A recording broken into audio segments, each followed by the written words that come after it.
Good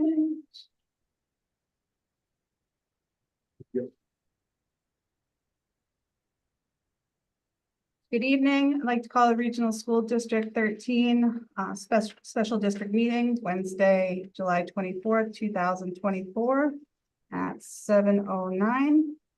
You could all stand for the pledge. Allegiance to the flag of the United States of America and to the republic for which it stands, one nation, under God, indivisible, with liberty and justice for all. Good evening. Thank you all. At this time, I would like to elect a moderator for tonight's public hearing. With that, I will take any nominations for moderator. Norm Hicks. Norm Hicks. We have a motion for a moderator for Norm Hicks. And are there any other nominations? No. All right, we'll close that. Norm, please come join us. Thank you, sir. You didn't know he's here? You're like, wait, is he in the ceiling too? Fantastic. Not even Big Y either. Oh, I know, right? It's our moderator. Have our best meeting. Oh, nice to be here. I know. It's I nice never to thought have I'd sit you. up here again. Yeah. Anyway, Well, good evening, everyone. At this point, I would call on Board Secretary Lucy Petrola for the purpose of reading the call and the return of the call. Lucy? Regional School District 13, warning of special district meeting Wednesday, July 24th, 2024. The electors of the towns of Durham and Middlefield, Connecticut are hereby warned and notified that a special district meeting will be held at the Cock-and-Jog Regional High School Library, 135 Pickett Lane, Durham, Connecticut, on Wednesday, July 24th, 2024 at 7 p.m. for the following purposes. Item 1, to choose a moderator for said meeting. Item 2, to hold a public hearing to present and receive public comments on proposed amendments to the plan of regionalization for Regional School District 13. A copy of the report on the proposed amendments to the plan of regionalization is on file and available for inspection at the Office of the Town Clerk of Durham, the Office of the Town Clerk of Middlefield, and on the district's website at www.rsd13ct.org. Following the special district meeting, the District Board of Education is expected to set the date for a referendum vote in Durham and Middlefield for approval or disapproval of the proposed amendments to the plan of regionalization.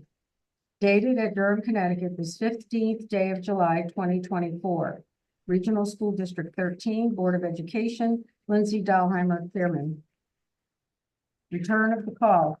Return is hereby made that the undersigned on the 17th day of July, 2024, caused to be posted on the public signpost in the towns of Durham and Middlefield, a written warning by the Board of Education, and on the 17th day of July, 2024, caused to be published in the Hartford Courant, a newspaper having a circulation in the towns of Durham and Middlefield.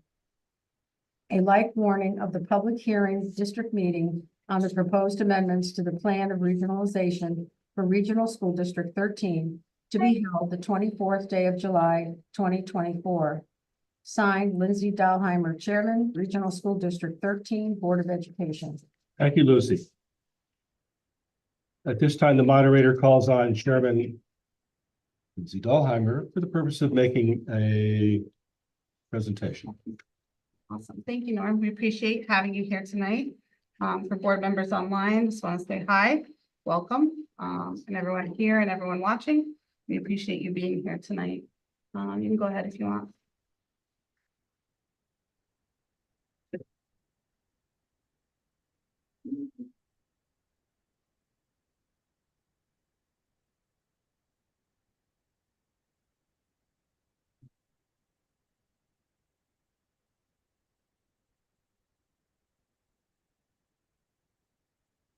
One second. All set? Awesome. So again, we are here tonight and we are talking about the plan amendment. So Historically, if we're talking, back in June, both towns went out for referendum on the plan amendment to reduce the amount of our schools from 5 to 3. Taking out of that equation Brewster and Lyman School and renovating Memorial for a renovated new pre-K through 5. That vote was, it passed in Durham and it did not pass in Middlefield. So our next steps with the board was to look at why, what we do next and what are the reasons for either the approval or disapproval on that. And we had said last meeting, we went out and sent an email out, an email link for the public to give us some feedback. From that, we got about 40 responses in writing, and we engaged a lot of the boards and commissions along with both towns. And when it came down to a lot of the feedback, they felt that they didn't know that a vote was happening, and they felt that they didn't have the right information or enough information. So we put all that feedback together. We got together on the 10th for our meeting, and at that meeting, we decided as a board that we would again go out for referendum, knowing that it was close and knowing that we didn't do enough to educate the public, and that we could have educated more. One of the shocking things was people not even knowing there was a vote at all, and they came through one town seeing that there was information in this town, so they went to theirs and then voted. So we do want to take a look at that. This plan amendment public hearing we've already had, but I do want to go through a portion of the project just so we can talk about it. One of the main things that we didn't have the first time around was the financial impact for the towns. The mill rate wasn't available to no fault. There was some restructuring in town. We were able to go out and get our bond advisor for the district, who is also the bond advisor for Durham and Middlefield, to give us some impact on the mill rate for if we continue with our 5 schools and still have to renovate Brewster and Lyman, or if we are able to go forward with this project. So first, when looking at, you can go on to the next one. So looking at the current challenges. So the current challenges for the district, aging school infrastructure, rising maintenance costs, limited infrastructure funding, excessive operating costs with 5 buildings, higher than average per pupil expenditure, limited ability to expand educational opportunities, increased annual budgets, and financially unsustainable model. Next one. So looking at this, this is a conceptual drawing of what we envision Memorial to look like. You'll notice that there's a second floor, which is currently on at this point with the renovation. Next slide. So this slide here, looking at the different concepts and different grade levels, we have Memorial centered on the footprint that it is now, along with the field still staying the same, expanded parking. There's about 65 spaces more, I believe, than the original layout. So we do have enough for that on parking. The original pickleball courts and the tennis courts remain where they are. And if you see coming in from Memorial to the left, you will see a different entrance. That entrance goes in for pre-K and kindergarten. They have their own loop, drop-off pickup, and their own playground. So essentially a little micro school themselves on that side. You might want to mention the dual entrance for drop-offs versus buses. Yep, and so this model does show the bus loop coming in and then going around and seeing bus loop up by, oh, sorry, go back one more.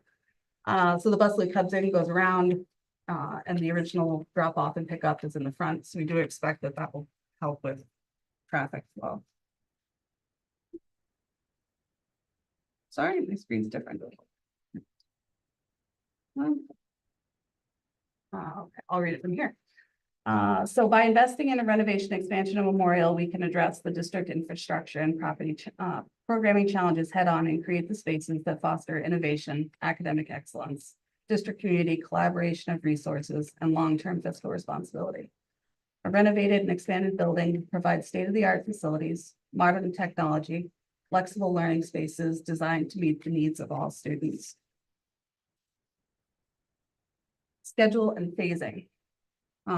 Project timelines, July 2024, public hearing, should say hearing, no hearings on the plan amendment, which we're currently here for. An anticipated August 2024 referendum for the regional plan amendment. To be determined referendum for the funding authorization. Now that's to be determined because we still need the first one to pass in order to then address the funding bonding for it. June 2025, construction start for Memorial School. And I'll add before that, the design phase of this would start almost immediately once a bonding would go into place. So we would look at a design of about, was that December through May? For April. July 2027, construction completion date for Memorial School. August 2027, hopefully Memorial School's first year of occupancy. September 2027, a repurpose of Brewster and Lyman schools. So what that means is that time Brewster and Lyman will stay open during the duration of the construction because they're going to be used for swing space. Next one.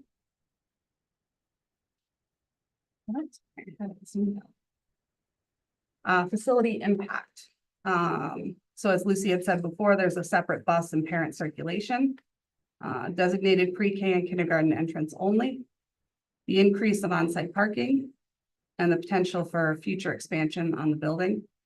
Athletic fields and expanded playgrounds, including the one that's there for pre-K and kindergarten. And a fully ADA accessible facility. Educational impact. This building is future ready, and we talk about that a lot. And it's something amazing to see that we would be able to take a building and turn it into something that is a completely state-of-the-art renovated as new building. The efficient use of staffing and resources, pre-K collaborative learning, enhanced learning spaces, availability of modern technology, and I know we say a lot, but fully ADA accessible. That's something when we talk about maintaining the 5 schools. Even if we do the capital improvements to all 5 schools, we will not get to that fully ADA accessible landmark, which is something that I think we all want to see. We all want to make sure that all of our buildings, in this building especially being pre-K to 5, being fully accessible. Next one.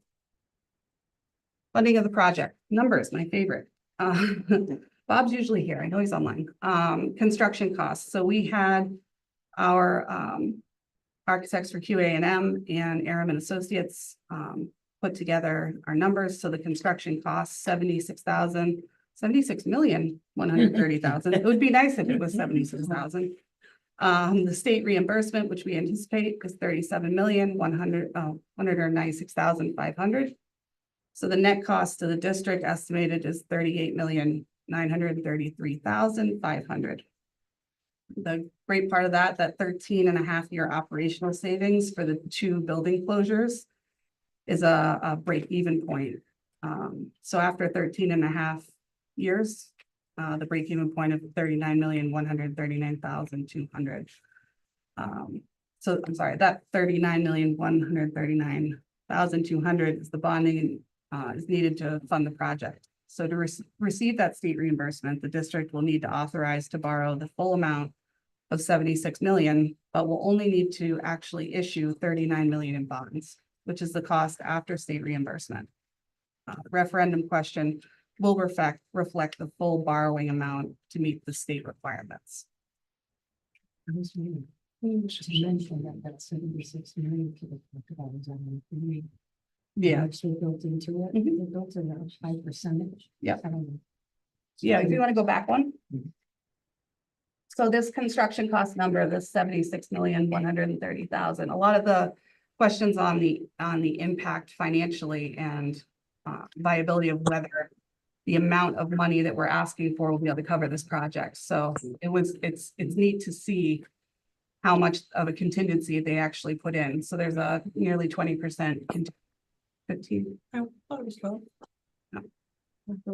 Yeah. So there's at least a 12 to 15% contingency And that is for construction, design, and if we had delays on the project. A lot of the information that I've seen in the public and just engaging with the community the past couple weeks is a fear that this project would run amok and we're looking at millions and millions of over costs. And you'll see in the news, you'll see a lot of districts that are going back and asking for more money. Nearly all of those construction projects were projects that were approved by the state before COVID hit. So you're talking before the escalation costs of what happened. And I think QA&M and Carson and Rusty did a really good job of putting those contingencies in, knowing that if we do need that, it's there. So we can go on to the next one. I can just add, not to mention that we're blessed to have a building committee that's quite hawkish on the numbers too, and they sort of question, wait a minute, no. How about a new number for that? And I mean, it's just amazing, the knowledge they have. Yeah, it's been great. So the state requires us to have a building committee. And that building committee takes the project once it's been approved by the state and they run it through its course. Some of the greatest guys that we've been able to work with are on that committee, and they have been working diligently. They've been a big part of Picket Lane getting repaved. They have been a big part of the athletic complex completion. They have kept costs down. They managed to figure out our pump house. We saved nearly 600,000 or so on that just by being really responsible. They are professionals in engineering, construction, school construction, financing. It's a great group, and I never hesitate that they're going to do the right thing here. Just have the answer on the contingency. So it's 20%, which is 12 million. Okay, so it is that that contingency was 20%, comes out to about $12 million. So we could essentially see a project that could be instead of $12 million less than the 38 million.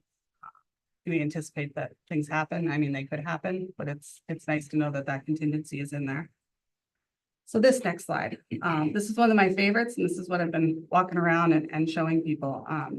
You know, before we had been able to go out for the first referendum, we did not have the mill rate impacts for the towns. And I just said this before, and this is something that is really important for people to understand.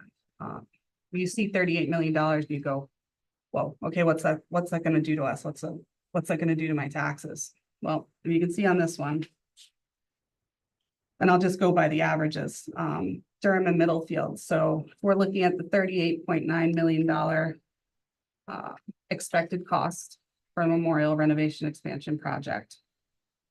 The average over the course of that 5 years is a 0.16, equaling out to a 5-year average of $42.53 over the course of 5 years.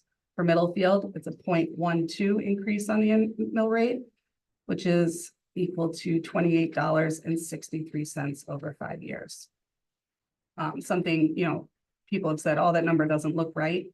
So 2027, 2028, there's a large decrease in the mill rate for that year. That's the first year that the towns realize in their mill rate the closure of the two schools. So the operational savings, that's the first year that they're able to realize that. That's why it's a negative. And this mill rate goes off of $300,000. Yep. And so the year, Durham yep, and goes on the average median home of each town. So looking at the graph below, the estimated mill rate impact for end of life system improvements only. Now, these are end of life system improvements, well, significant improvements, estimated at 25 million. This is just Brewster and Lyman. It's not a number that we just picked to shock people. It is I think a actual conservative number. I think it could be more than that. And that shows an average in Durham over 5 years increase of 1.34, which is $367.74 increase in Durham, and a 1.03, which equals out to a 5-year average of $247.53. Now, mind you, this is not that 25 million does not cover full ADA accessibility. It is purely the life systems of these buildings. And this is just for the renovations. It's not for the school budget. Correct, yep, and this is outside of the school budget. Both of these graphs are purely the project. So something, you know, a group of the seniors had said to me in one of the groups I talked to, they said, well, how is that possible? How is 38 million going to be cheaper than 25 million? And that's because that 38 million doesn't take, that takes into account the operational savings of closing both Brewster and Lyman. So you're losing all the operational costs from the oil to the electricity, the staff, certain staffing in certain buildings. All of the costs that go into those two buildings that will now be in a pre-K 5 are realized in that 38 million, Transportation as well. right? And also that 25 million is not state reimbursable. We would have to bond for that amount. We would not, and there's certain projects that might be able to get grant funding.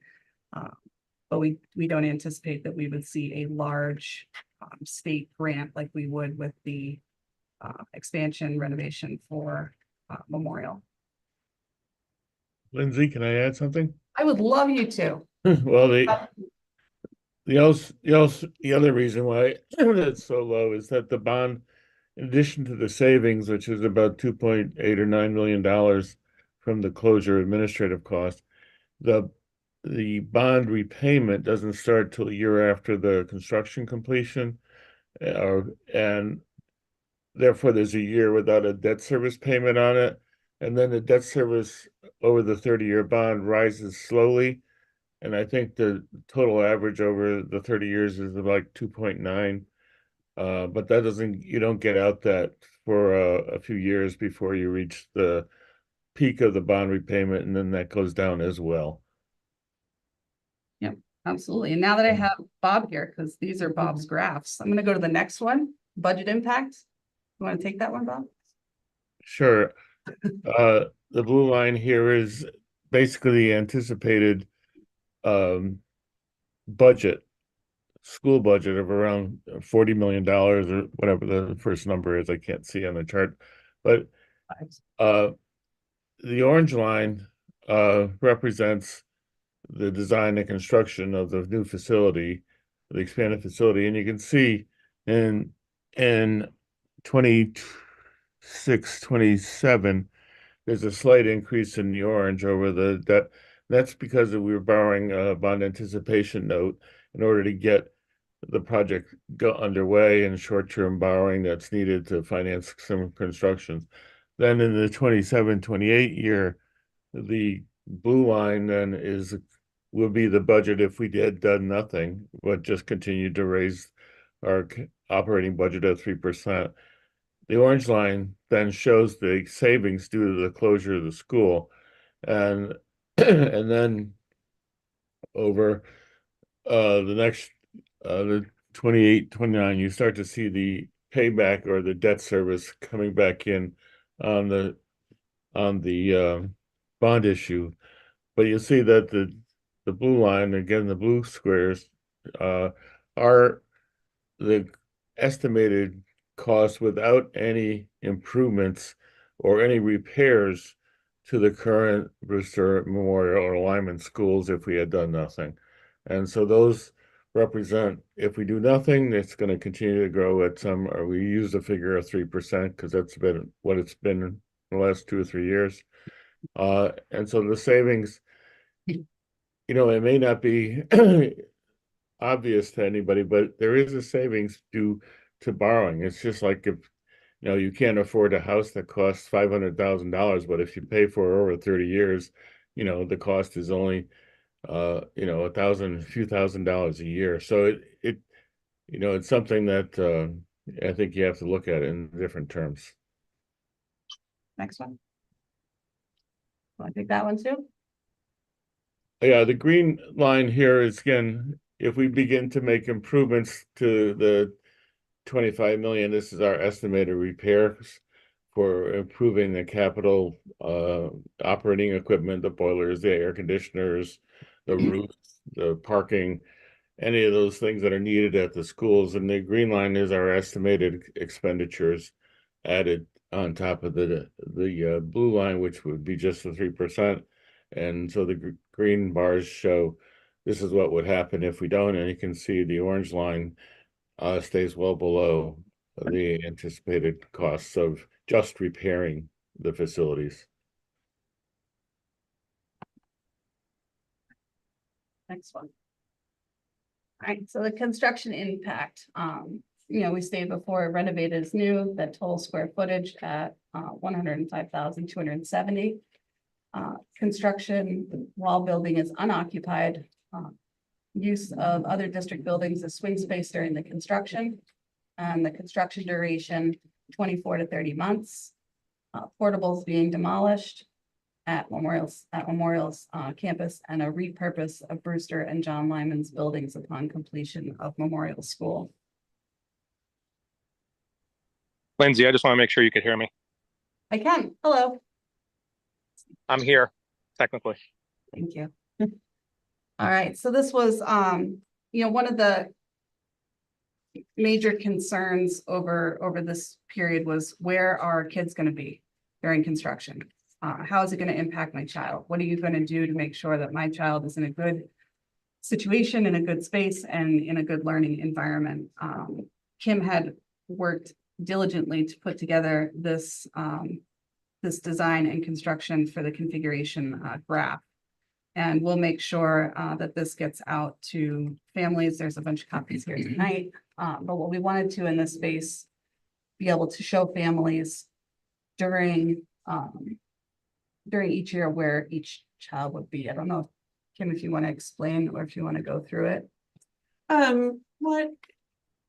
What it shows is that with the assumptions that are included in the architecture's report. So assuming that construction starts when we, anticipated to, I followed through a couple grades, just because that was a big question of where would the kids be. So obviously you'll see under construction start date 6/25. You see our current year, I put where every kid is, okay? And then swing space 25-26, and then 26-27. I just listed what school they would be at.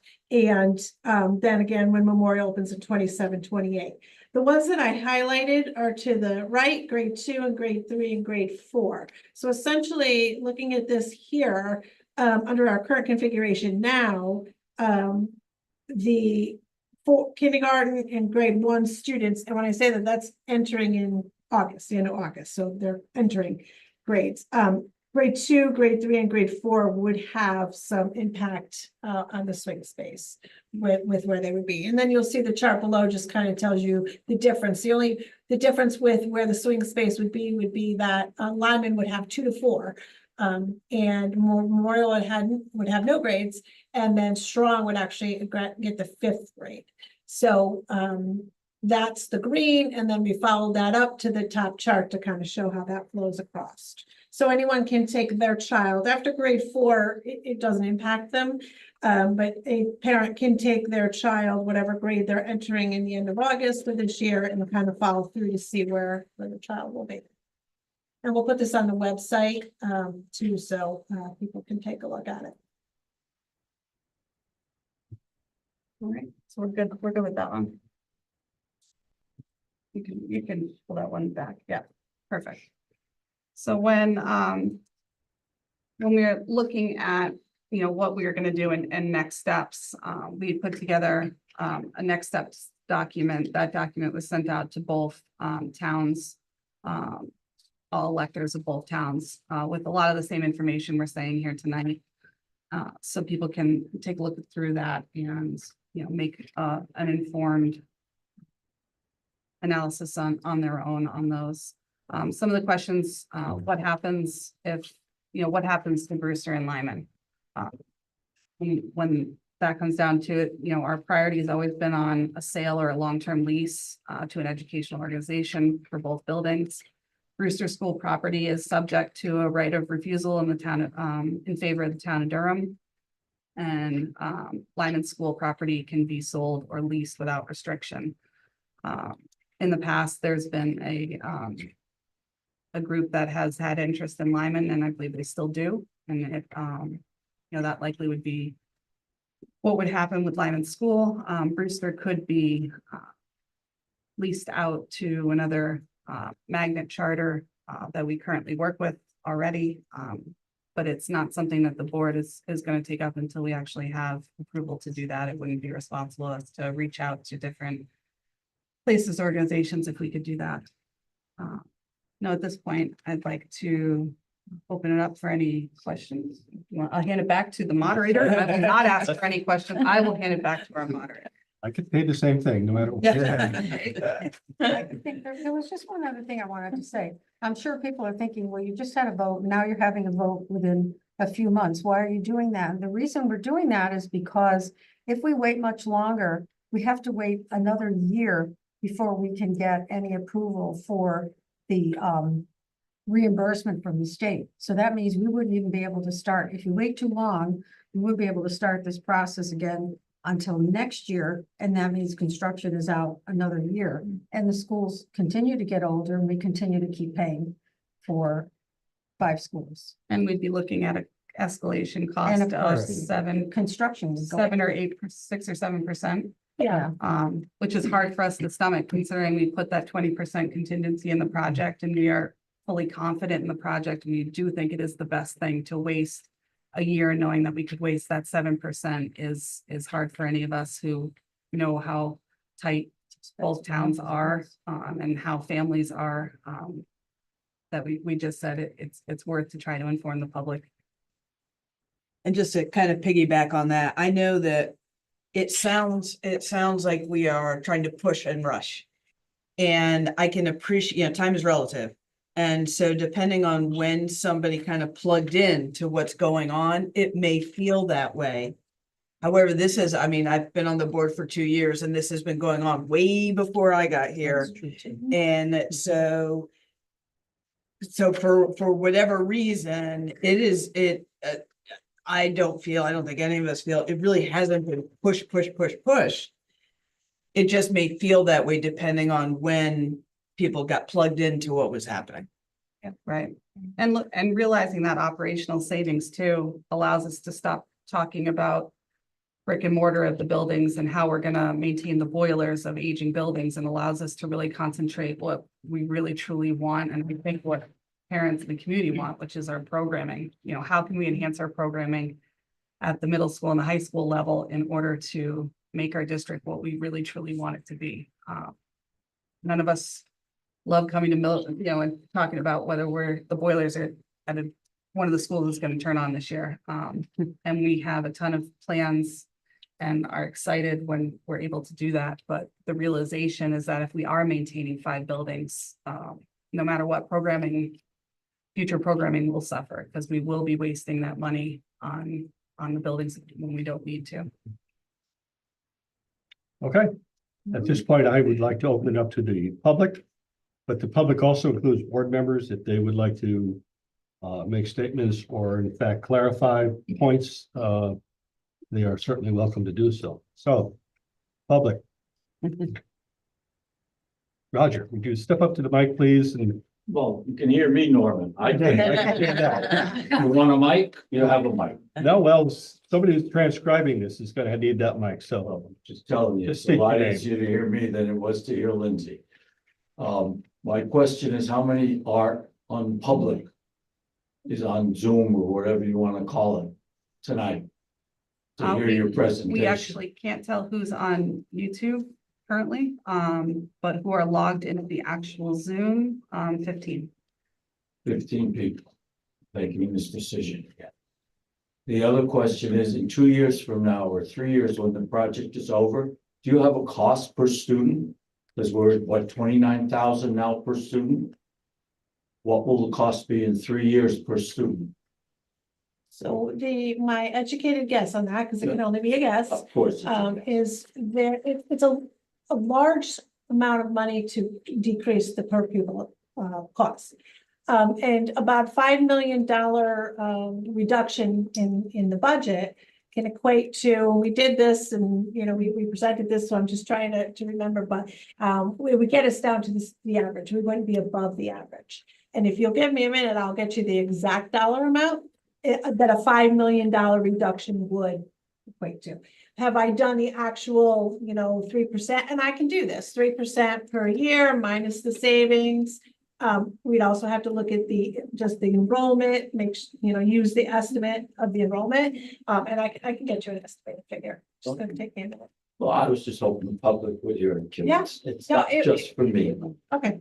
the curiosity. Can I say something also? I think it's a really good question, and I think the graphs and the stuff that Bob tried to go over, we're trying to capture some of this as well. And that is, if we do nothing, what is gonna happen to that per pupil? I think we know that answer, because we've seen what's happened year over year. And so I think it's a good question, but I think it needs to be compared to what happens if we do nothing here. A little bit longer. Rick,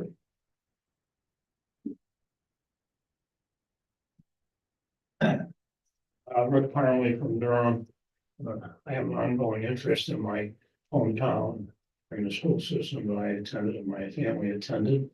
But tonight I got here while the meeting was in progress, and yet on the town website, it said the meeting started at 7:30. I don't know. Well, that's our second part of the meeting. There's two meetings tonight. It's the public hearing and then our meeting afterwards. Well, it should have been better noted on there. The other thing is, I had a hearing issue. I wear hearing aids, so I have the option of either cranking it up or cranking it down.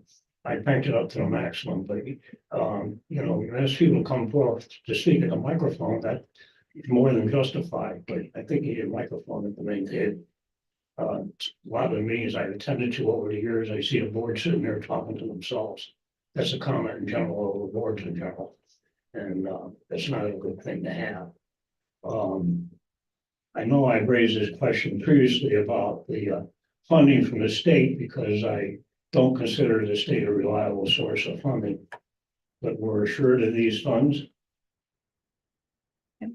Once we get a approval from the legislators of the priority list that's been awarded, you are locked in. Before that, when we're doing this kind of work, at any time they could stop funding the school construction, or they could change the rates every year. But once you get an approved project into the state, that's committed and that is set aside for you. They will not pull that back while you're in the middle of a construction project. Wishful thinking. So if they approve something less than what you're requesting, or is that fixed? Yeah, they will not approve. If they were gonna not approve the project, it would just be yes or no. They would not adjust the dollar amount.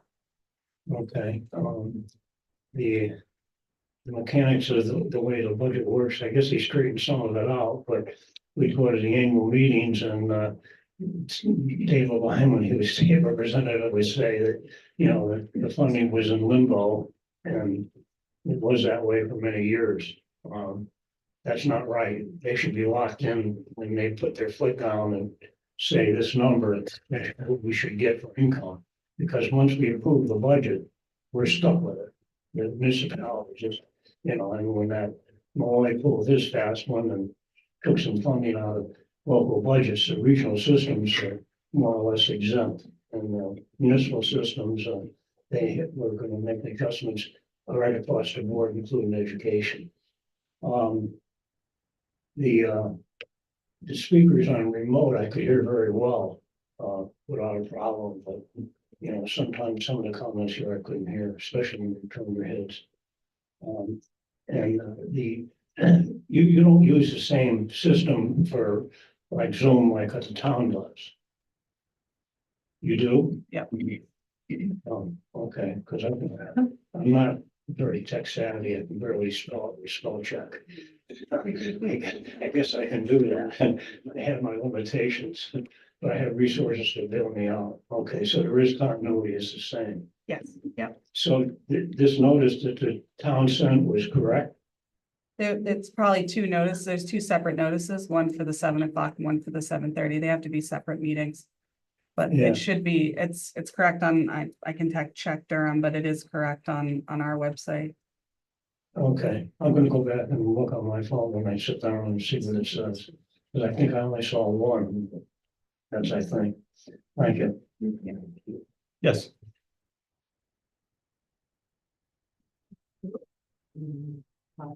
Janet Morganti from Durham. I have a couple questions about the expanded parking at Memorial. And where is that property coming from? Has that been worked out with whoever? I mean, I don't know for sure, but talk was to buy property from St. Coleman. So We don't need to, we don't need to. not in Where this, is not it? in this plan. I can't tell. If you, I if you couldn't go see back to from it, yeah.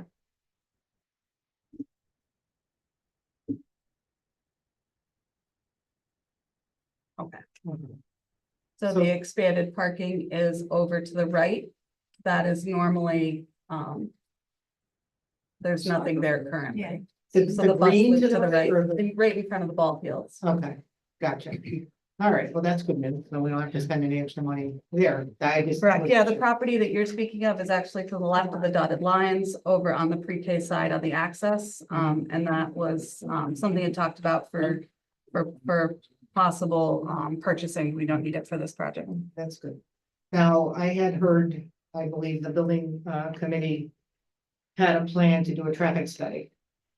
Is that's still coming up? Yep, yeah, no, the traffic study would start once, you know, spending that money didn't seem feasible beforehand, and going out and spending that, but they have, you know, they're interested in doing that. A traffic study is a normal kind of during the design process, Mhm. site development, you really don't want to do a traffic study until you know you're going to do the project. But Okay. yes, we would definitely do that. So what kind of kinks would that throw into the plan if the traffic study wasn't favorable? If it wasn't favorable, I mean, if they find a problem, there's gonna be more bus action going to Memorial and going up in side streets. I don't know what the routes would be for them, but if it didn't come out favorably, if there were issues with the traffic flow, okay, how so, would that? yeah, I can speak from previous experience. I'm not aware of a traffic study coming back thumbs up or thumbs down. What it typically does is it identifies Mhm. the potential issues and choke points and may make recommendations for updates to existing intersections. Like adding a stop sign. Could add a stop sign, a yield, a right of Could even be way. a traffic. Speed bumps. And we have a traffic engineer on our building committee. Who does this for a living, so we feel very comfortable in all of that. You know, in extreme cases, you could even have traffic lights put in. I don't think that would happen here. I've not seen that in any other project I've been associated with, just because the traffic study is going to determine the impact. They're gonna look at the typical traffic and what's been there, and then estimate based on what they think car and bus traffic would be on a regular basis and give us that report. Okay, thanks for that. If God help us all, 3 times is a charm and it actually goes through, because something does need to be done. I agree. If it does not, and we have to start over again, and we have to wait till next year, would the state still be able to give us funds? And it's gonna be a new regime, maybe, maybe not. I don't know what's happening with, the presidential election, if that has any trickle down effect. But we would still be guaranteed to get money. So we waited another year. We would, so Not guaranteed, but you know what I mean. at any time they could remove that reimbursement for towns from the school construction. They haven't since it was started. Okay. And I don't believe that they would, because a lot of schools would struggle, especially the priority districts where they get an 80 to 90% reimbursement, right? They just can't build the schools without that. So I can't say for sure, but because that is always something that anything would happen. But they've been funding it every year, picking the projects. Now, to say, if they say, okay, yes, the money is there for next year, and we apply and we get approved, then absolutely the money is funded. If the money is there, we apply and don't get approved, then, we don't get the funds, but, they may, if they were to ever pull back that piece of the budget and not fund that, then no one would get it. Okay. One more, but these are all these things that I've been thinking about for a long time. I never actually came to ask you guys in person, but John Lyman is in good enough shape to house these kids for next couple of years. Before everything's all nice and shiny. Yep. Okay. There's no issue. I mean, there Well, was some work. I can expand on that in the budget, the 76 million budget. There is money to refurbish the portables. So yes, we will have to use the portables, but they will get refurbished. They'll be painted and front and made up to code. So all that will be done. Every space will be usable, clean, and there may be some walls put up in different parts to make more classrooms or maybe some individual learning spaces, but and that goes for Strong as well, having, you know, a separate section. So yeah, we will be able to use our existing space. So is Strong always gonna have sixth grade there now? Yes. Okay, I didn't even know that was happening, because my kids were, I have old kids, so it was only, you know, 7th and 8th at that time. How many years has that been? It's how it is now. 6, yeah. 6 years, really? Yeah, Well, that's because I don't have kids in the system. And that's another thing I'd like to, I don't want to criticize, but us folks who don't have kids, we don't get all those notices from the district because we don't have kids. And I'd like to see a better way for you guys to communicate with the rest of us. And I really miss the newsletter that Bob used to do. You know, and I read it cover to cover. It was long. Sorry, Bob, it was a little boring, but you know, it was very informative. It truly was. And I think I mean, we're taxpayers too. We want to know what's going on. And you know, if it wasn't for somebody telling somebody to tell somebody to tell me, I may not even know that this has been going on. And one last thing, and I'll shut my mouth. And on that, But Janet, I'm glad you read it because my kids didn't read it. Very valuable, Bob. we addressed that. We're definitely going to continue that. Bob and I are going to work hard on it. You'll see it in our next steps flyer that just went out. If you haven't already received it, you know, it does detail a lot of what's happening tonight. And, you know, I think the consensus on the board is we want to continue more of that, and more goes out on paper. We are a technology world. More is going towards technology, but there's still populations that aren't using it or using it as much. So we need to be cognizant of that, and we're going to do that. There's certain things that you just rather print it out and be able to look at it when you want to look at it. Trying to, I don't know, you know, we try to read stuff on our phones, forget about it, you know? Yeah, and to Mr. Parmalee's point, I have hearing aids too, and I also had a hard time hearing you guys. even a couple of years ago, we'd instituted a public version of our Parent Square, which is, you know, an ability for the community to be able to engage publicly on Parent Square. And I think the hope was that we would have more traction with the community with that, but it still is technology based. And looking at it, just walking between groups and talking to a lot of groups this year, there's just a significant portion in both towns that are not using the technology, and that's okay, but we need to get to that place. So I agree. Okay.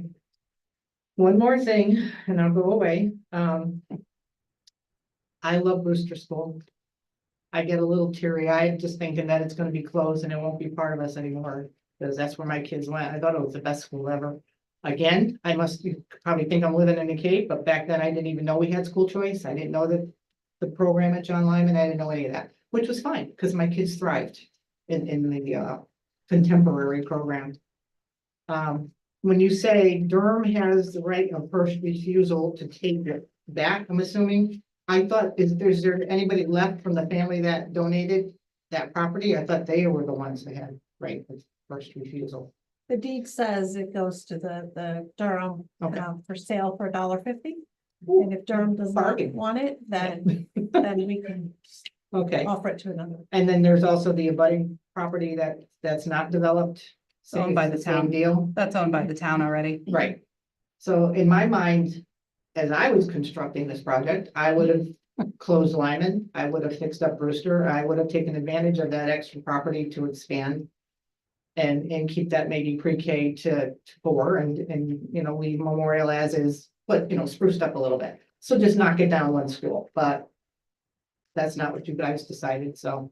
That was. Price. We tried. It's all right, that's it, that's all I got. Thank you. plan too. Can I just, sorry, can I speak to Rogers? I bit off a little more than I can chew, Roger, to give you a number tonight. I don't want to give you an inaccurate number on everyone, but I can say with a $5 million reduction, the per pupil expenditure will go down $3,650. So $3,600 per $5 million reduction in the budget. I can do it all out. I just really wouldn't feel comfortable doing it right now. Which would bring us below the average as Yeah. opposed to way above the state average for regionals. Right now, we are at 26,253, and that's 22-23 year because that's audited year that the state hasn't audited 24 yet. So I estimated 23-24 to be 27,195. Average for RSDs is 25,000. Average for the state is 21, and average for Durg C is 21.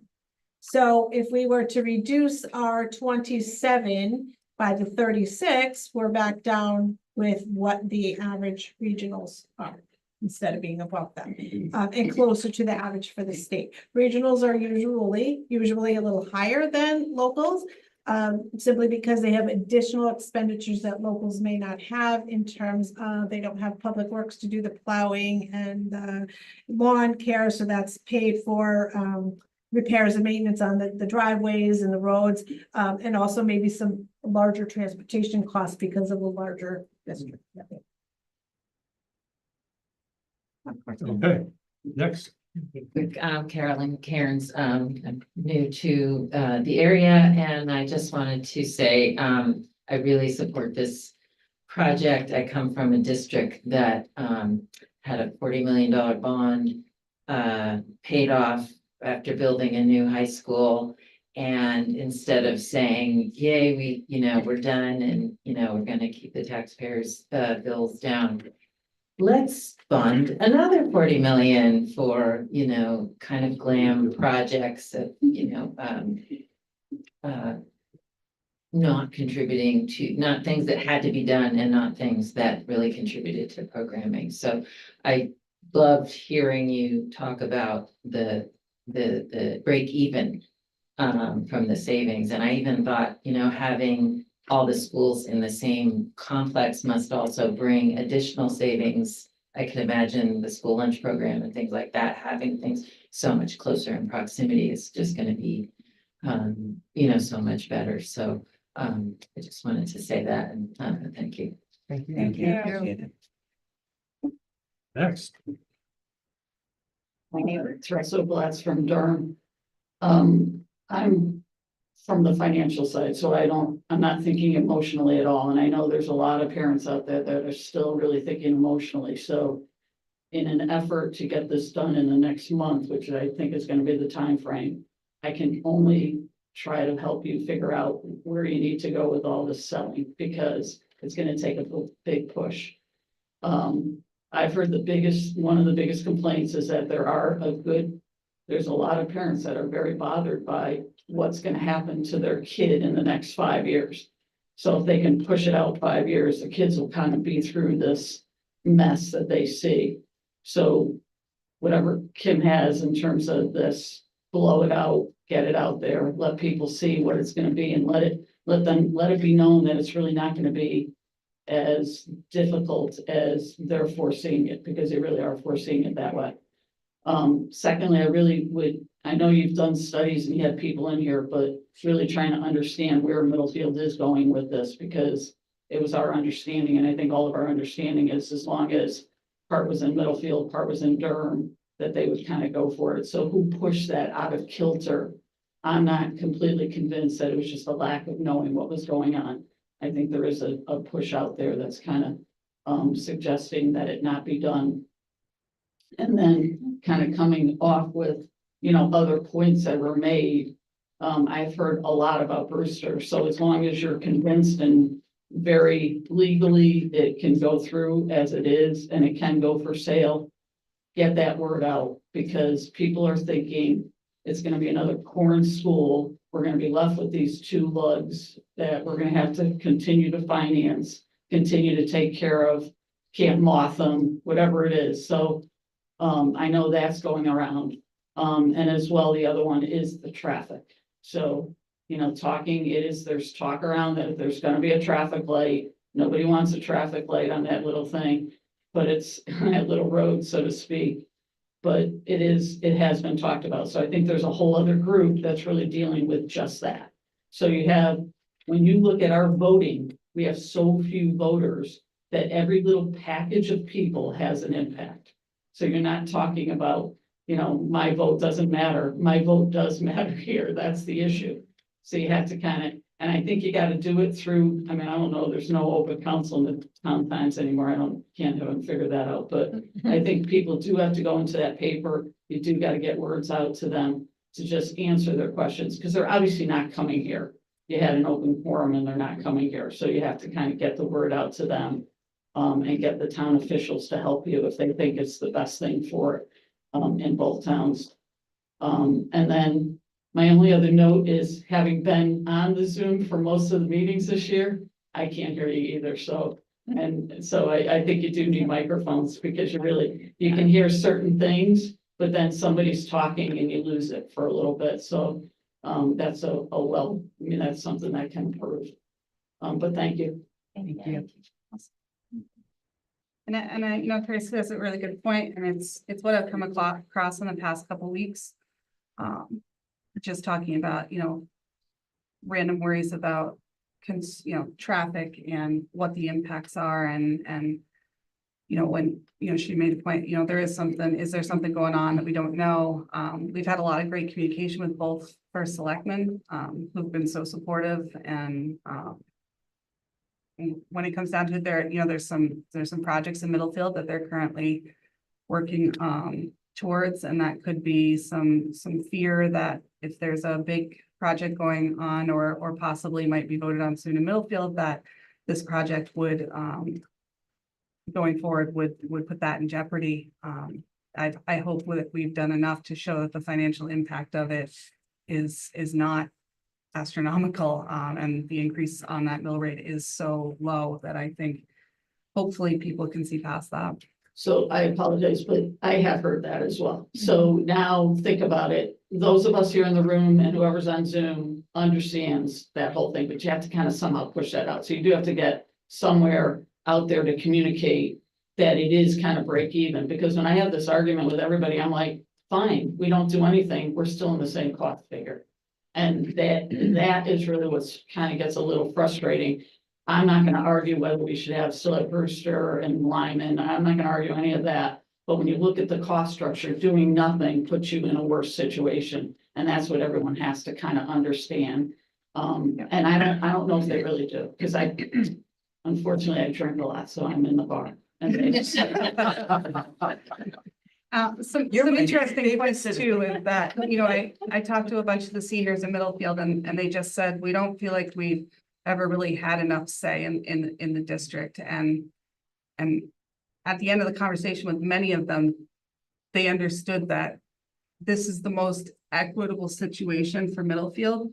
It is a pre-K 5 that would be in their town. It will be the most state-of-the-art renovated of all of our buildings.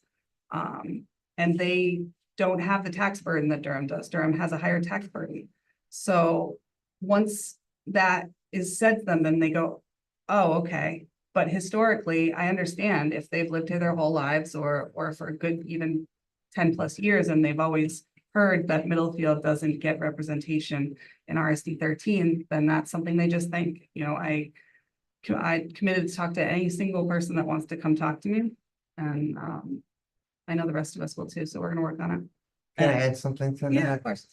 I think in my mind, what even makes what Lindsay said something that if people really thought this through, and I get that enough of them aren't paying attention, or maybe if they're in Middlefield, is that, and we joke about the pickleball courts and things like that, but we should design this structure, if we do it, to have some joint community use spaces in it. And I'm not taking away from the community center or anything else that already, library, anything else that exists in Middlefield, but we're gonna be able to design this And so this could really become a hub for the community and even for people that no longer or never had kids in school and don't really see the school side of it. They might come and play pickleball, or they might want to come to an event that's there that isn't even a school event. And now we'll have the parking, and now we'll have the access and a whole lot of things. And any project I've been associated with in the last number of years, boards always want to build that into the project because it isn't just a school. It's like a community asset, and one that should raise the level of the community. And we've even had realtors tell us that you're selling houses, showing a newly renovated school really attracts people versus having to drive quickly by an older one and say, oh yeah, that's one of the 5 that we're just kind of barely maintaining. So I again, preaching to the choir here. I think everyone in this room, probably for the most part, agrees with that. But I think the point of Middlefield is really getting a great community facility here, which will also be a great school. I think that there's a couple of things that play in Middlefield. One is definitely a emotional connection to Lyman that some people will not let go of. And as you said, we're gonna have the shorter commute, dropping kids off, for the little ones. And then once the kids are driving themselves, then they get the long commute. I mean, I think it was also, that's one thing. I really think that this emotional connection to Lyman that people need to deal with, mourn, but move on, because Lyman is a financial liability, and schools aren't buildings, schools are people. And so the people are going to be at Memorial. And it's interesting to hear people feel as though Middlefield doesn't have a say, because we have a disproportionate say. We are the little brother, sister, sibling, right? We have fewer people, we carry less of the financial burden, and yet we put the brakes on projects. And we make decisions that impact many more people than our town. We actually have a disproportionate say in what happens, because we can put the brakes on with voting down referenda, all the above, funicula. Yeah, so I just want to put those out there for consideration. We definitely have a say. And it's time to mourn Lyman and move on.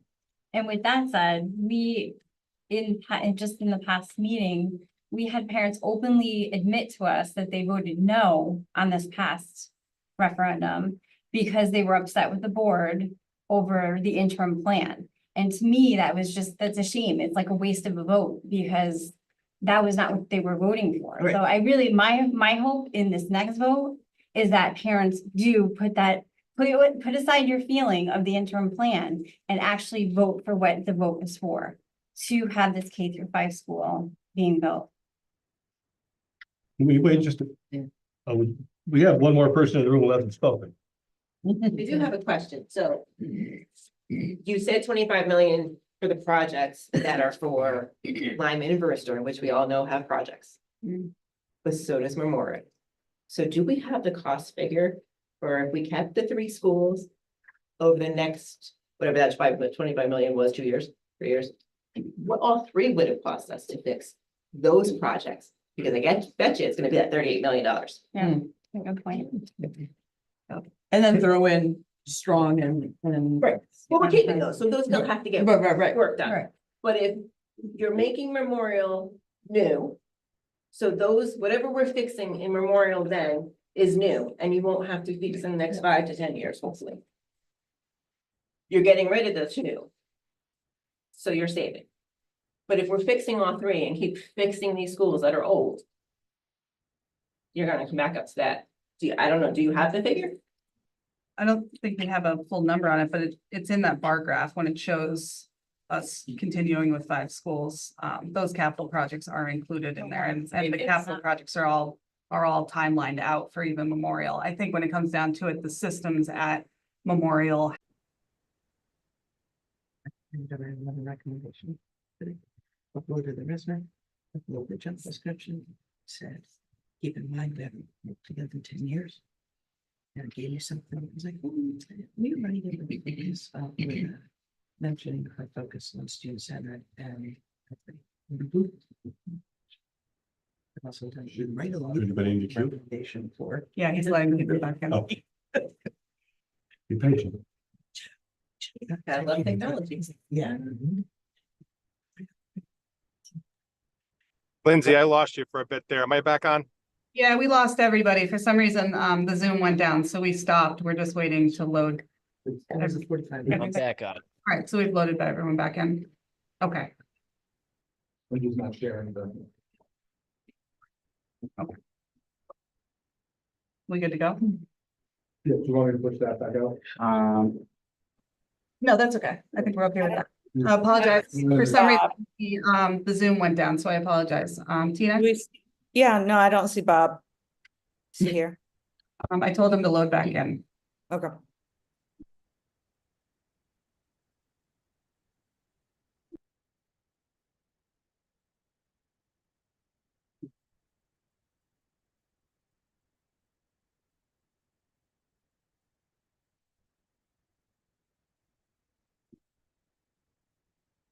Okay. I see Bob now. Sorry, Bob. For some reason, we somehow lost the Zoom feed. You want to go to online? I'm back. Oh,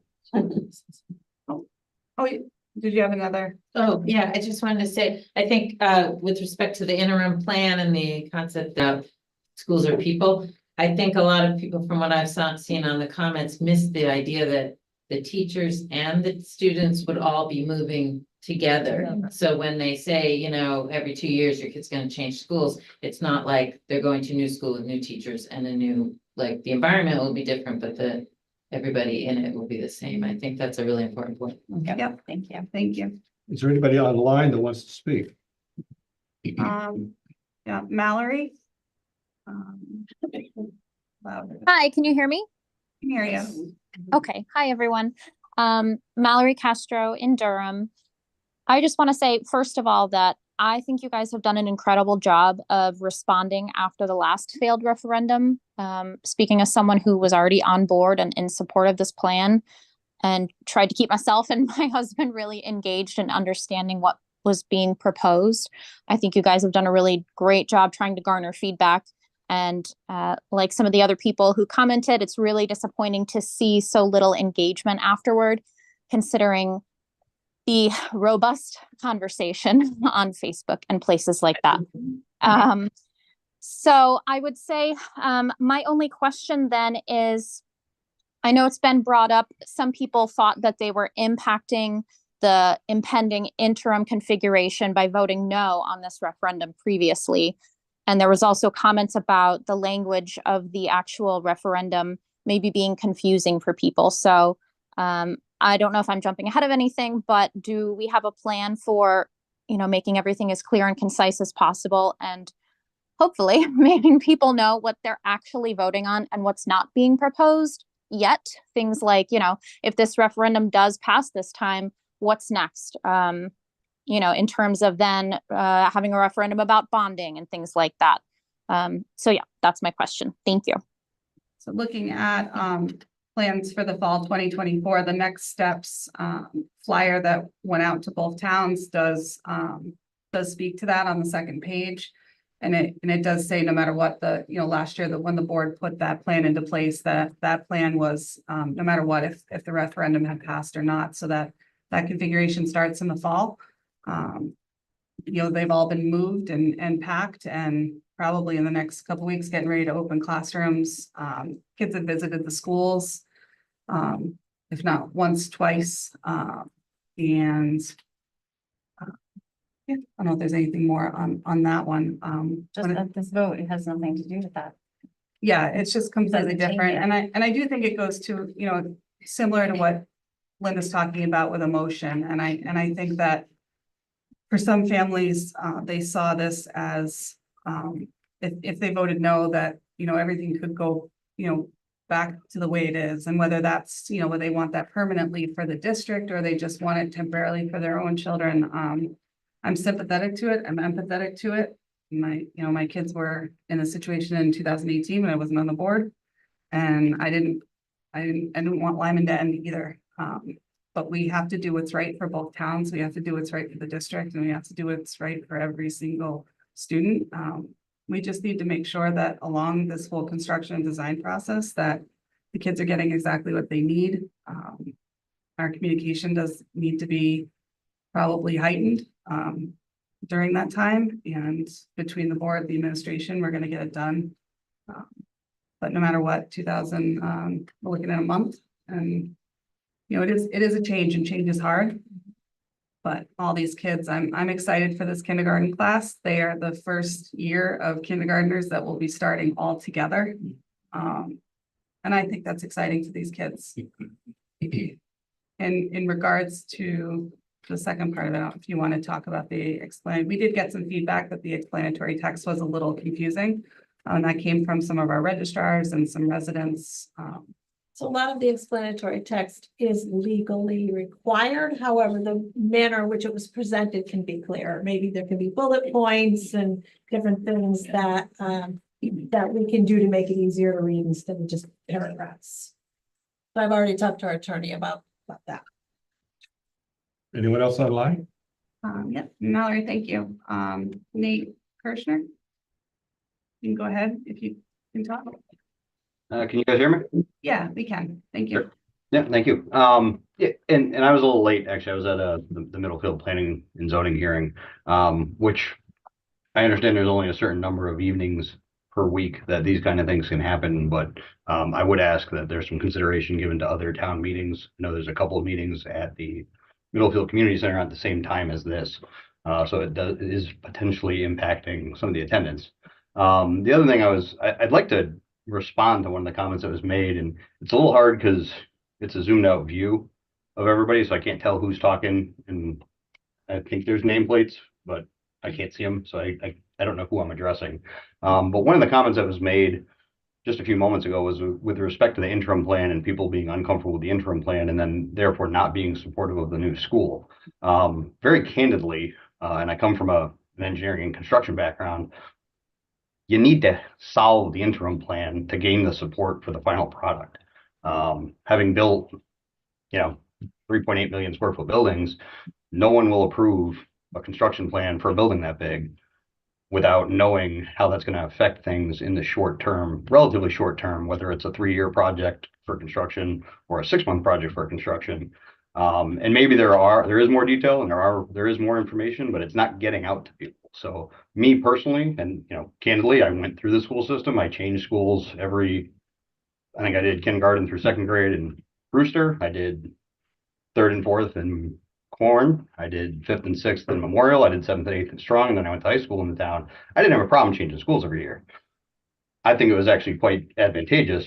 And I'm not going to get on my soapbox as to the reason for that. But I will say parents who are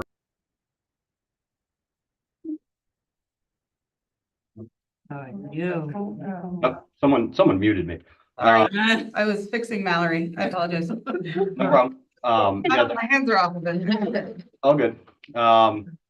We need a good pandemic so people can figure out all this online. Yeah,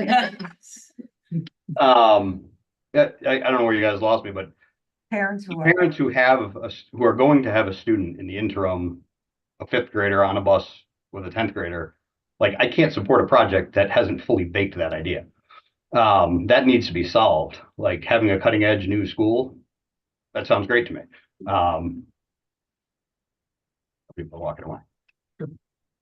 But I think some more thought and some more information sharing needs to be done before a lot of parents in the district with kids that are in that interim, that are going to be significantly impacted by that interim phase, need to get behind things.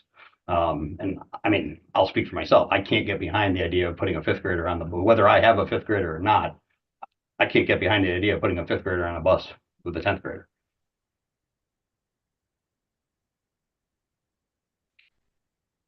Do you want to speak to the possibility on busing or before I go into the other part of it? So with the busing, yes, if 5th grade were to go to Strong, but that would be for the 2-year only for the swing space. And it would impact, obviously, yes, 2 years, children would be. We talked about potentially doing, having, like we do with the kindergartners, they sit at the front of the bus and They don't. I have 3 kids in the district. That doesn't work. And in the chart, I know the chart's great in concept, but you gotta, I'm trying to help explain why, addressing the comment that was made, that people are focused on the interim plan. People don't understand the interim plan and they're not comfortable with it. So they're not going to get behind changes, however good they may be in the long term. Look, 4 years from now, if my youngest kid's in college, great. But if he's impacted by this in the next year, that's a problem. I don't need my son getting a sex education class on the back of a school bus. Similarly, special ed students that are more advanced are losing some of the resources. We can't get that time. You can't put the toothpaste back in the tube with their education. That stuff needs to be solved. And that's all I'm saying. I appreciate and applaud what everybody's trying to do. I think, the ultimate goal is, admirable and should be supported, but I think there's a lot more information needs to be considered and shared. I appreciate you guys taking the time tonight to listen to me. So so to continue, my sentence was there, we were talking about whether we would do some seating. We could look at potentially a different run for the 5th and 6th graders than the high school. So there are options. So is it set which way it would be? No, but we would need to discuss that and talk about that with, we'd have community input and decide what was the best way. Maybe we have different bell start times, which would be difficult to do now, but not saying it's not possible. So it's not just putting them on and wishing them well, or, putting them in a certain spot. So that would definitely be vetted very carefully, and there are other options. And to speak to what we were just discussing before as a board, I'm not sure if it was what Dr. Darcy mentioned or I did too, but our comments were to the fact that parents specifically told us that was what their vote was for.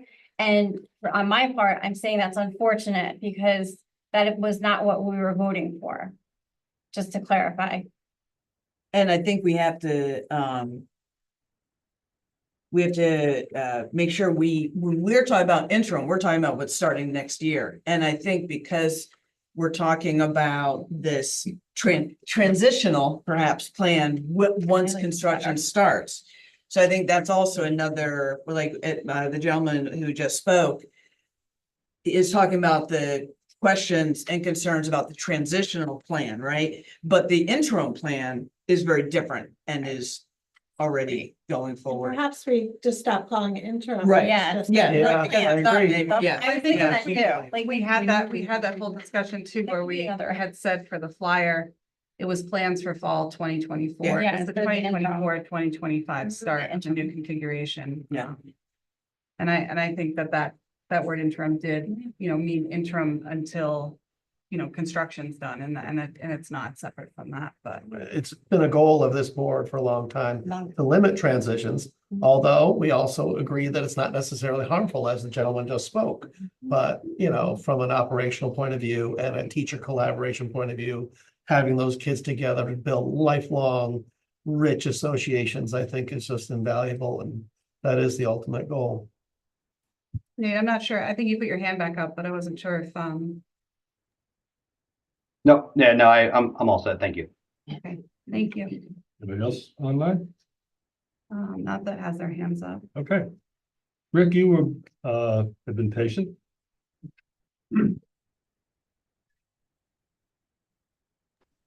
Thank you. I have to assume some responsibility about my previous comment about the notice of the meeting. I did look twice, last night and again tonight, because 7:30 didn't ring. And come to find out, if I went to the calendar part of the town website, it was listed there. So take it from there. I'll make an assumption. Did this get a review formally or informally by the land use board? P and Z? It's been sent out to all boards and commissions, for both towns, and feedback I got from, not from, the board as a whole, like a statement from them, but I did hear from, different people on both commissions. What did you hear from the Middlefield Planning and Zoning? I didn't hear any negative feedback, or questions. There was questions about property, whether that property was gonna be purchased next to it, but that was all I've heard at this point. Yeah, with regards to having, family members in the system or not in the system, the community has a responsibility to furnish certain things for the community, and one of them, and it's very important, is education. And, from my single years, I can tell you, when I went to these meetings and, they look at me like, you don't have anybody in the system because of the way you want to get married, what are you commenting about? But I did anyway. And the next thing is, I will never probably ever pay back to the town of Durham what I received in benefits. Because every time couple times I sat down and looked over the things that I got from the town and being a resident here, it added up, and when I reviewed it the second time, more things even played into it, so it's quite expensive. So I'm grateful that I'm, still here.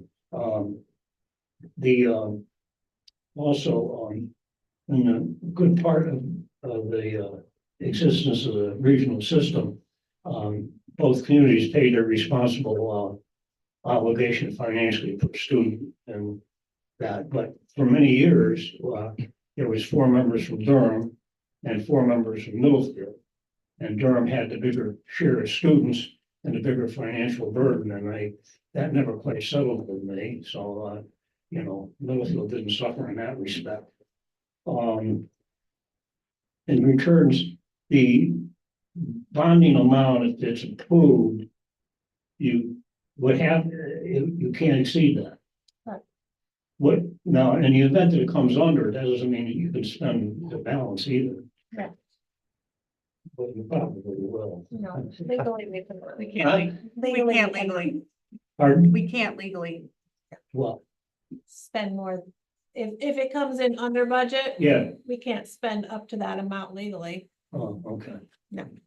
All right, I think, well, thank you for your time, and we'll see. But, you need to be more open to the people that pay the bills, whether they have dependence in the system or not.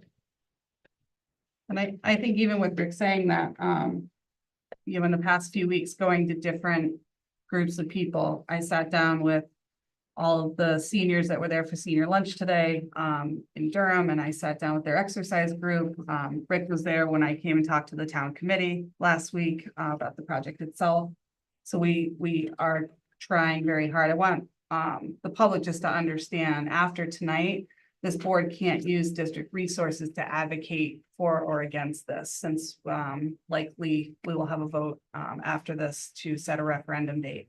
That doesn't preclude any of us from going out in the public as personal citizens and as taxpayers and talking to groups. And we can obviously engage with anybody who wants to engage with us as personal citizens. And I know most of us are open to any conversation or invitation as a personal citizen. And so I'll be out there. Most people know how to get a hold of me somehow. Yeah. I have you on speed dial. He does. I have him on speed dial, which I did today when I asked him, please come north. Right. I don't know if there's any other questions or. Anybody, Roger? You gonna get the last word? Fine. Roger Cleveland. So this public hearing is to revise the regional plan. That's all it's for. Correct. Your presentation meant nothing for the public hearing, so. No offense. It doesn't matter to the regional plan. The regional plan, what you're changing is that you can close 2 schools by your vote, if I'm not mistaken. That's what we're going to referendum for, is to change the regional plan. Correct. I don't believe anybody has the original regional plan. So if somebody can produce the regional plan in writing to me, I would appreciate it. And I've asked for it for many years, the original plan. The one that's filed with the state. that The we- original, not the revised, the original. Goes I- back I to don't know what probably you're around saying. 1965, if I'm not A mistaken. little higher than that. Okay. You would know, but find the original, please. I don't know what that was. And I don't think you have it. Because Kim also said at one point tonight that the school, Brewster School, would be turned over to the town of Durham as first refusal for $1.50. So why did that not happen at Corn School? We weren't offered the town of Durham. First of all, that's in the Brewster land deed, so it wasn't. No, Corn.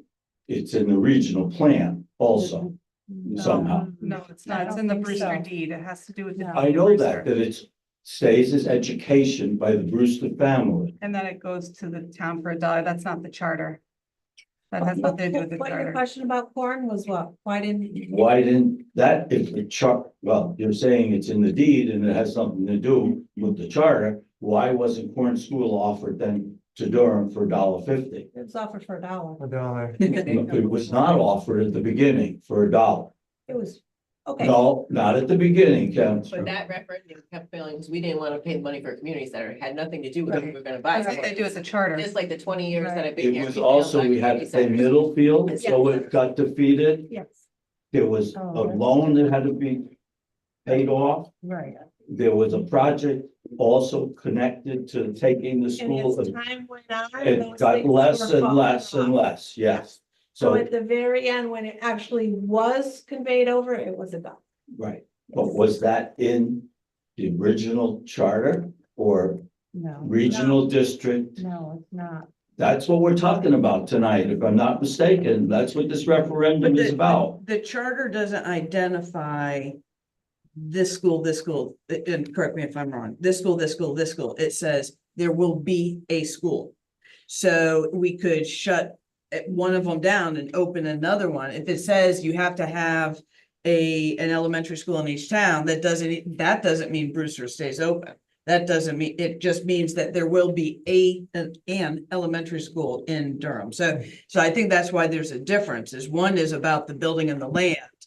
But the charter just says, we're gonna have this, you will have a school. And so that's what, I hear what you're saying though about the presentation today was kind of looking forward and setting the stage as to why we're hitting this piece of it right now. But if we came out and said, we want to amend the regionalization plan to close 2 schools from 5 to 3, and we didn't explain why. Or then what we're gonna do we with plan it. on Yeah, doing or yeah. what our plans are, then that doesn't help public understand why we're going from 5 schools to 3. Hi, Bob. And this. Hey, has Lindsay, extra information. The plan that we're working with, the regional plan, is the one that was approved by the state of Connecticut and sent back to the Board of Ed at that time in 1967. That's the plan that we're working with, the plan that was adopted. That plan lists the schools that are in town at the time, which included Center School. Lyman had a different name, and Brewster and Corn and and the proposed site for the high school. The amendment to the regional plan that we're talking about is to change that setup of what schools are listed in that plan and to allow us to build a K-5 school. So those things are what we're amending.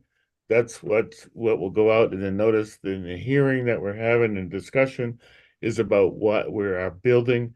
We're building a K-5 school, and we're closing 2 of the schools that were named in the plan that has been approved, and that's the amendment to the plan.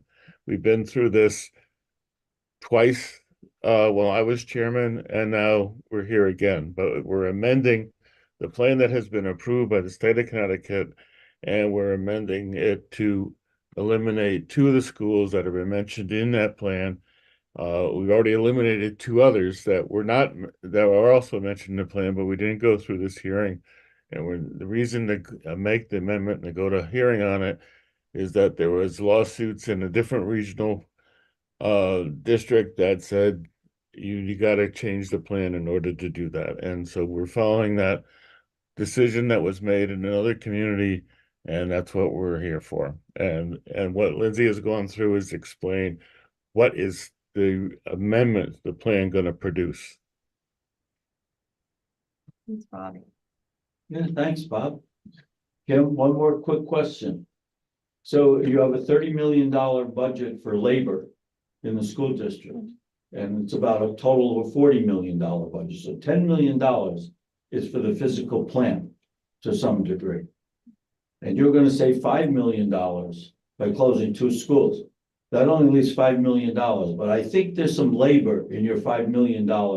So it's 2.6 to close 2 schools. So we're talking about, it's not, I said the per pupil would, with a 5 million, just to kind of give you a judge. But the schools, it's about a 2.5, 2.6 reduction in the budget, not a 5. For the physical plant. Correct. And the administrative costs. There's some labor in there, yeah. Mallory, did you have another?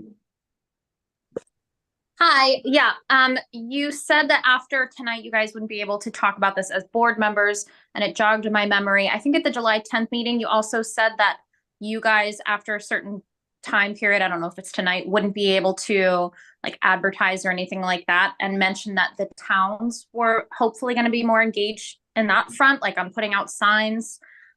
So I didn't know if that was still the case, if the towns would be putting out some kind of like physical notification to help spread the word on the next referendum. Otherwise, we're all going to be getting our poster out and markers. Yeah, that did be it's 8:30, 8:40 at night. That was the consensus from both the leaders of both towns.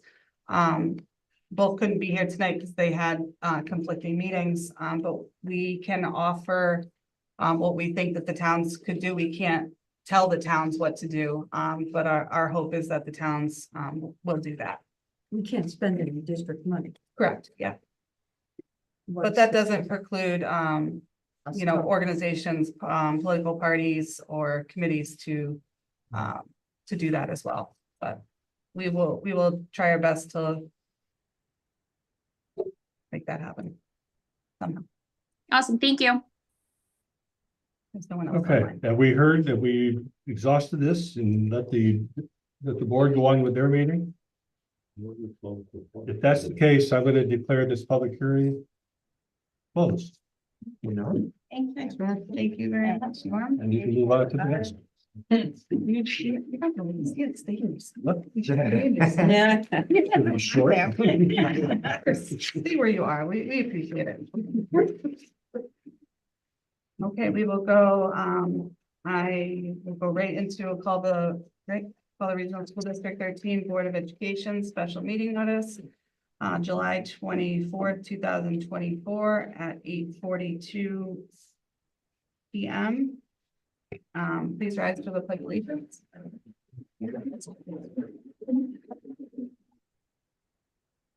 Pledge allegiance To the flag of the United States of America and to the republic for which it stands, one nation, under God, indivisible, with liberty and justice for all.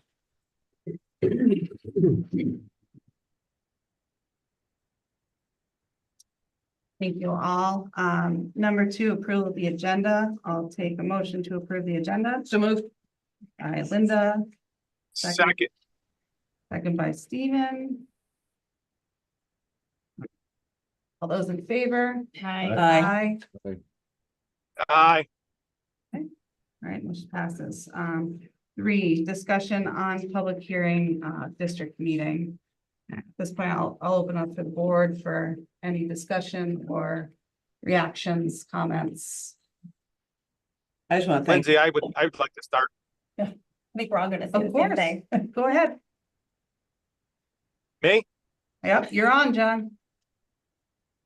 I just want to start by saying to my board members as well that I appreciate everyone making their comments. In addition, I seriously listen and hear everyone and their concerns, but I think this board has gone above and beyond to do what is financially correct for this district, not only for Durham, but for Middlefield as well.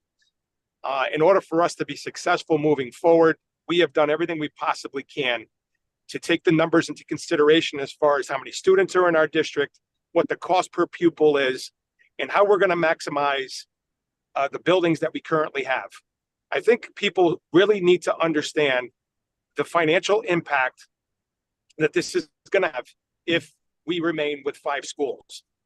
With that said, I understand that everyone has this reconfiguration or this transitioning thing in mind, and it's really bothering them. I truly, truly understand that. But we're talking about a 2-year period in order for us to get to where we need to be as a community, as some of my other board members have said tonight. If we do not do this, all we are doing is setting our kids up and the rest of this community up for failure for not only financial burden, but for schools that are falling apart.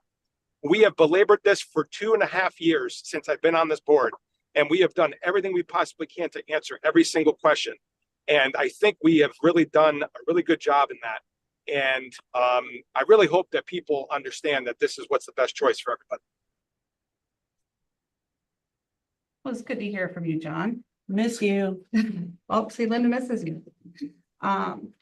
You know, and John makes a good point, and I think the only thing we can say to that is that as a board, we've been really careful and cognizant and listening, and where we have lacked in communication, we are trying really, really hard. I don't think there's a single one of us here I haven't talked to during, you know, the weeks and asking what we can do or help out with. We're all touching base with each other. We are all together. We are working hard, and we will continue to improve. I mean, that's all we can do. And hopefully between now and August, we as a community can get together and talk to each other, you know, neighbors talking to neighbors, families talking to families about financial impacts, you know, what this could do for our district. And I hope people reach out, and I hope we can get there.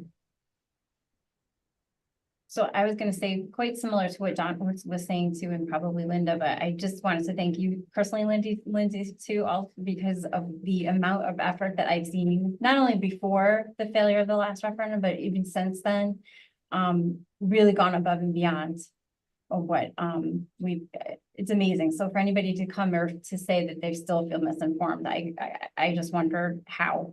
And also to Kim, like, it's just amazing to me all the time, the numbers that you just are able to, and even when people are not being very kind, asking for the numbers, you still put in a smile and are very professional. I want to thank you also for that. And again, to the voters, I just hope that, like John said, that we see just the impact that this vote, how important it is. I too am a parent. I don't know if people, I think, assume that none of us are being affected. My daughter's going into 2nd grade, not happy that she's leaving her school that she loves, but we're being positive as a family. And I'm being optimistic that she's going to have nothing but the same success that she's had in her past school. And when I look at where her placement would be, because I love this chart, by the way, because it's very easy for me as a parent to see where she will be for the following years. And again, going what John's saying, on this chart, it stops at 6th grade. And my biggest question then would be, like we've been talking about, is for Strong and the high school. We're really concerned about the programming and what we can offer these kids when they get there. We can't do much if we are not lowering our costs. And the K-5 school, as many of us keep talking about over and over again, is the way that we will save so that we can add to the programming and the schools. So I'm fully in support of this. Yeah, it's neat to see a lot of the pathway programs that the high school is talking about, you know, bringing, we all talk about how much, you know, we support technology and all of the STEAM in our district and how it's been the cornerstone. And we want to continue to increase that. And you're right, we can't do that. We won't be able to do it if we're, again, worrying about brick and electrical and so I think we as parents, especially the parents that are affected on this chart, any kids that are going into kindergarten, 1st, 2nd, 3rd, and 4th, have to hear and know that yes, it is, there's a little bit of discomfort. I myself am speaking because it will be for us. But we have to think further ahead when we have to think about how we want to make sure that our kids are having a better opportunity at Strong and the high school. And this is the way that that's gonna happen. Anyone else? Bob or Tina?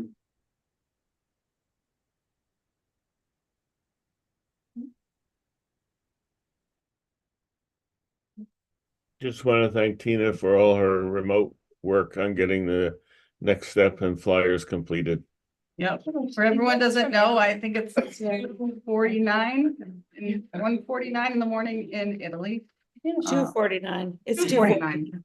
And he has the amount of, you know, for those that don't know, Tina's now in Guilford, but she was a district tech teacher. And let me tell you, the technology that this woman can do is amazing. She was able to put together the next steps flyer. She worked really incredibly hard to do it. And you know, we're really thankful for you. So Anytime. we want you to come home though. Okay. So Stay in the motherland. Yeah. If that was Linda, you'd tell her to come home. Yeah. Okay, so number 4, resolution to approve the question for a referendum vote to amend the plan of regionalization for the district and to authorize the preparation of explanatory text. We have to read that. Correct? I have to read these. As long as it's in the minutes, you don't have to. Okay, so we'll enter in the resolution to approve the question for a referendum vote to amend the plan of regionalization for the district and to authorize the preparation of explanatory text into the minutes. Okay. I don't have to read. You don't have to read names. So I will take a motion to approve the question. No, well, technically we have to read it because it's like date. Yeah, because you'll have to set the date. Yeah.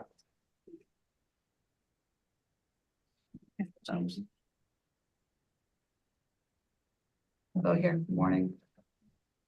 I have to read it. But it's German and there's one for me. It's true. Yeah, I would just read the whole thing. It's good to have it. Okay. Warning, referendum vote, Regional School District 13, Town of Durham, August 27th, 2024.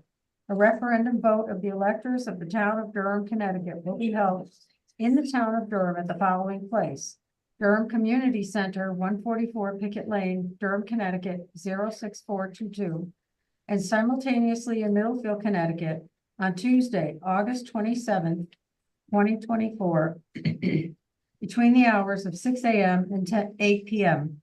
pursuant to section 10-47C of the general statutes of the state of Connecticut as amended upon a resolution adopted by the Regional School District number 13 Board of Education at a meeting held on July 24th, 2024. The resolution will be placed on the ballot labels as the following question: shall the Regional School District 13 Plan of Regionalization be amended to authorize the Region 13 Board of Education to adopt a 3-school model with pre-K grade 5 at Memorial School in Middlefield, grades 6-8 at Strong Middle School in Durham, and grades 9-12 at Coggins Regional High School in Durham, and to close Frederick F. Brewster School in Durham and John Lyman Elementary School in Middlefield upon the transition to the 3-school model? Yes? No? Voters approving the resolution shall vote yes, and those opposing the resolution shall vote no. A copy of the full text of the amendment to the district's plan of regionalization is on file and available for public inspection at the town clerk's office. Absentee ballots will be available from the town clerk's office. This is dated in Durham, Connecticut, this 24th day of July 2024. Nicole Charest, Durham Town Clerk. And there's warning, a referendum vote, Regional School District 13, Town of Middlefield, August 27th, 2024. A referendum vote of the electors of the town of Middlefield, Connecticut will be held in the town of Middlefield at the following place: Middlefield Community Center, 405 Main Street, Middlefield, Connecticut, 06455. And simultaneously in Durham, Connecticut on Tuesday, August 27th, 2024, between the hours of 6 a.m. and 8 p.m. pursuant to section 10-47C of the general statutes of the state of Connecticut, as amended, upon a resolution adopted by the Regional School District Number 13, Board of Education, at a meeting held on July 24th, 2024. The resolution will be placed on the ballot labels as the following question: shall the Regional School District 13 Plan of Regionalization be amended to authorize the Region 13 Board of Education to adopt a three-school model with pre-K, grade 5 at Memorial School in Middlefield, grades 6 through 8 at Strong Middle School in Durham, and grades 9 through 12 at Coggins Regional High School in Durham, and to close Frederick F. Brewster School in Durham and John Lyman Elementary School in Middlefield upon the transition to the three-school model? Yes, no. Voters approving the resolution shall vote yes, and those opposing the resolution shall vote no. A copy of the full text of the amendment to the district's plan of regionalization is on file and available for public inspection at the town clerk's office. Absentee ballots will be available from the town clerk's office. Dated in Middlefield this 24th day of July, 2024. Tanya Hogan, Middlefield Town Clerk. Thanks, Lucy. With that, I will take a motion to approve the question for a referendum vote to amend the plan of regionalization for the district and to authorize preparation of the explanatory text. So moved. John, second. I'll second it. Second, Lucy. Any discussion? No discussion. I'm gonna do a roll call vote. All those in favor? Jamie Roback, yes. Warren Carmenello, yes. Lucy Petrella, yes. Lindsay Dahlheimer, aye. Linda Darcy, aye. Tina Hurlbert, aye. John Manone, aye. Bob Moore, aye. With that, I'll just make a note that Stephen is not on the call to make a vote. No, none opposed, none abstain. Motion passes. With that, I will take, so actually before we adjourn, sorry, Linda, I did want to just let the board know in the past couple weeks, I've had a lot of really great conversations with the registrars for both towns. And they, Heather Pettit from Durham has done an amazing job researching and trying to figure out what could happen with a bonding referendum and possibilities and some concerns that maybe there wouldn't be enough poll workers or funding to be able to put this on a November ballot if the amendment would to pass in August. And she gave me some great news when she called to let me know she was on the call, but she's on vacation, so she's back and forth. That we did find out it can go on the November ballot. And there's going to be a separate section on property right. People that can vote their property rights would be able to vote in a separate section, but they don't anticipate that it would cost the towns any more to put it on the November ballot if we were to get there. So I want to let you guys know that. With that, Linda? I would like to move for adjournment. Second? A second. Second, Laura. I just want to say Jason wasn't here. No. Jason was. Well, I just, because Stephen was on the call, Jason wasn't on it all tonight, but he was on the call, Okay. so. With that, all in favor? Aye. Tina, go to bed and then come Aye. home. Arrivederci.